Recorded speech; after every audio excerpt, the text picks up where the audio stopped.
Well, God reminds. Look at chapter 2, verse 1. Woe to those who scheme iniquity, who work out evil on their beds.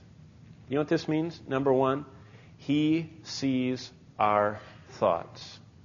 See, Amos had already warned him. And if you want to turn back to the book of Amos, let me read to you starting Hosea, Joel, Amos, and then Obadiah. Look at Amos chapter 3:15. It says, I'll smite the winter house and the summer house. Your house of ivory will perish. Your great house will have an end.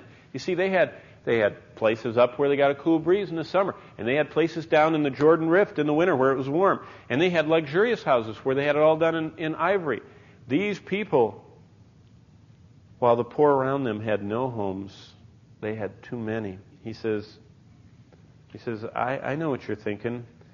While the poor are desolate, they luxuriate themselves in exquisite furniture. Look at chapter 6. This is the opulence and decadence of these people. Verse 4, those who recline on beds of ivory sprawl on their couches.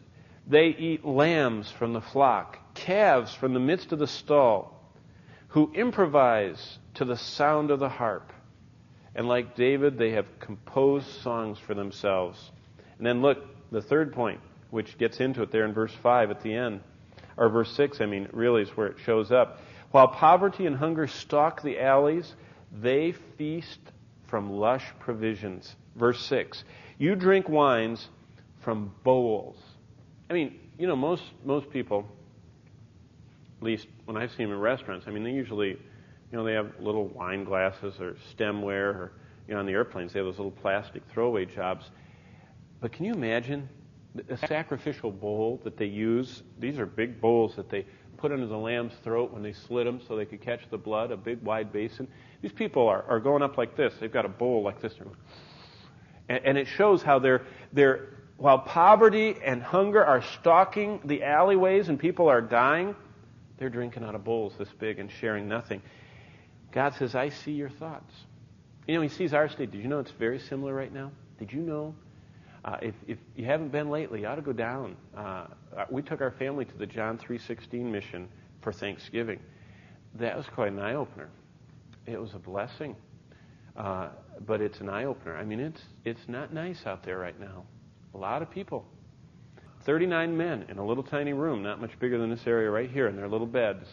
But they turn them out, and they have to sit outdoors. They can't hang around the shelter all day. They have to go do something. And I think about how relevant to our day Amos's words, Micah's words are to us. But back to Micah chapter 2. I want to keep going here because not only, first of all, he sees our thoughts, but God sees our activities. And here are just a few of them. The rich in chapter 2, verses 1 through 13, are oppressing the poor. The leaders were defrauding their followers. In chapter 3, judges are corrupt. What the judges say is, how much will you pay me? I'll give you a judgment. How much will you pay me? They were corrupt. The prophets are for hire. The prophets in chapter 3. Thus says the Lord in verse 5 of chapter 3 of Micah, concerning the prophets, who lead my people astray. When they have something to bite with their teeth, they cry peace. But against him who puts nothing in their mouths, they declare holy war. If the people aren't paying them. My man on the tractor I talked to yesterday, you know what he told me? He said, you know what bothers me? He says, churches always want money, and those big shots on TV don't live by the rules. That's all he knew about Christianity. Same thing's going on. If you're crossing my palm, I'll prophesy for you, and if you're not, I'm going to declare war against you. It will be night for you, verse 6, without vision, darkness for you, without divination. The sun will go down. God is indicting them. And then in verse 9, the politicians are selfish. It says in verse 9, now hear this, heads of the house of Jacob. Those were the political leaders of Judah. The rulers of the house of Israel, you abhor justice. You twist everything that's straight. You build Zion with bloodshed, Jerusalem with violent injustice. Her leaders pronounce judgments for a bribe. Her priests instruct for a price. Her prophets divine for money. Things haven't changed. This is exactly what Martin Luther got upset about with Tetzel, the Roman Catholic priest that went around and said, when the coin doth in the coffer ring, the soul of grandmother from purgatory will wing. What a terrible thought of buying people's souls from judgment